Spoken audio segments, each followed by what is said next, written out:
Good evening, tasters. Nivola here again. It seems to be a bit of a while since I last published, but we're back online now. I've mentioned previously that every summer my friend Neil and I go up to the lakes here in the middle of Tasmania fly fishing. And here's a photo of Neil strenuously exercising his arm with the fly rod. And here's a photo of me with a lovely fish that I caught this year. Broke the drought for a couple of years. Well, we fish hard during the day, but in the evening we usually have a few whiskies to taste, and we judge them against each other and choose a winner. And about 3 years ago, this whisky, 12-year-old Ancnoc, was the winner. It's from the Knock distillery, not to be confused with Knock and Doe distillery. 12 years old, 40%. Usually it's about $100, but I just recently bought a replacement bottle because you can see there's not much left in this. I got it on special for $75. How was that for a bargain? So here we are, the Ancnoc 12. Well, it's a pale straw colour. It's quite light. And that's a lovely nose. It's not blessed of the big noses, it's just a really lovely nose. It's floral and there's some honey. Yeah, hint of vanilla, bit of grassiness, like cut hay or and even a hint of baked apple. Just a lovely nose.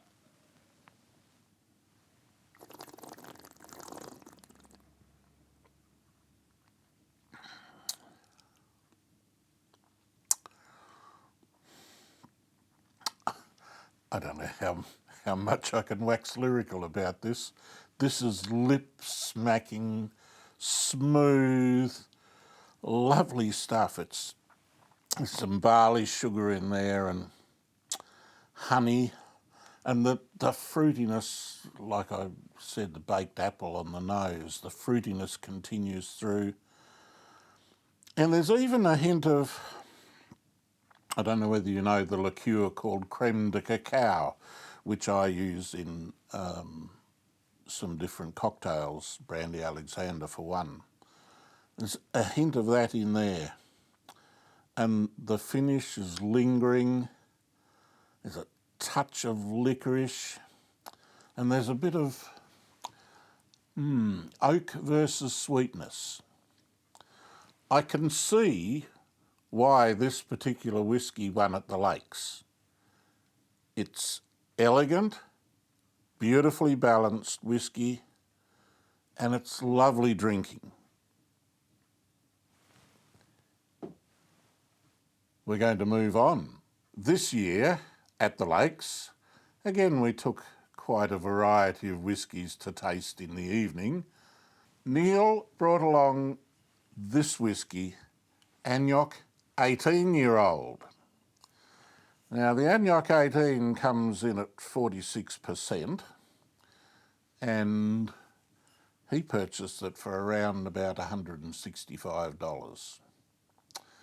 So surely we thought this must be a step up from the 12-year-old. Spoiler alert, it was a bit disappointing.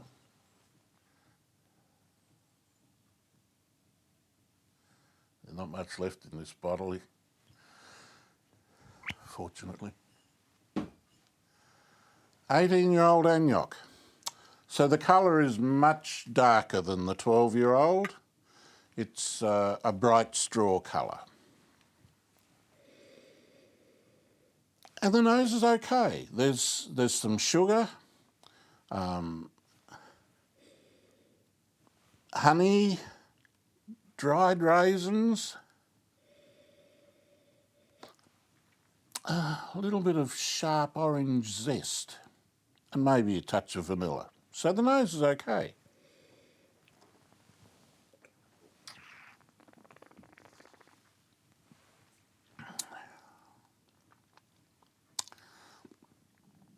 Well, it's a very aggressive spirit.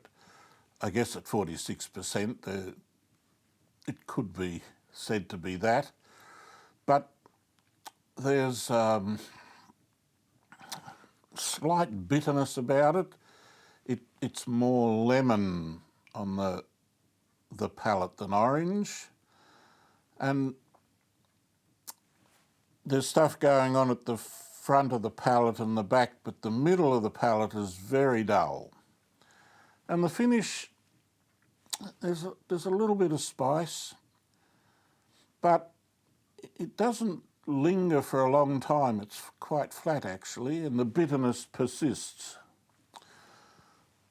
We anticipated much with the 18-year-old, and we were let down, especially considering the price, $165. And I think we had 10 whiskies there, and we probably rated this about 7th out of the 10. So the 12-year-old is a stunner. The 18-year-old, I believe, has problems. Or maybe we were unlucky enough to get a dud bottle. Whatever. I'm often raving on about leaving things in barrel. Perhaps sometimes it doesn't work. And this would be one of those occasions. 12-year-old Ancnoc, beautiful. If you can get a hold of this, trust me, it's worth the investment. Cheers.